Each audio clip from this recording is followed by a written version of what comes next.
Tallinn, see on selline imelik linn. Ma tulin siia 12 aastat tagasi. Need 2 esimest inimest, keda ma kohtasin ja kes mulle seda linna näitasid. Üks neist on surnud tänaseks, teine on jäädavalt kaotanud sideme reaalsusega. See linn on pakkunud mulle kõikvõimalikke elamusi. Mind on taga ajanud pehmetes kapuutsides röövlit. Olen seisnud vastutustundetu turvatöötaja relvaga silmitsi.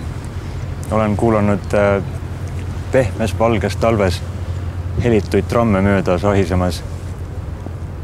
Ja olen jalutanud mööda Tallinna hommikusi tänavaid. See päike tõuseb idast ja see on see ainukene paralleel, kui see Tallinn tundub mulle tõeliselt soe ja rõõmus.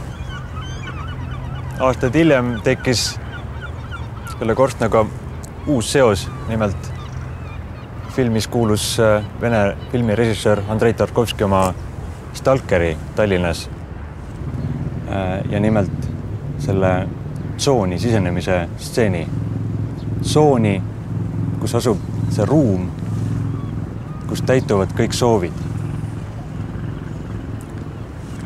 Täna on Tallinn saanudki selliseks ruumiks minu jaoks, kus täituvad kõik need soovid. Ja praegu ma kasutan seda juhust, et soovida ühte soovi.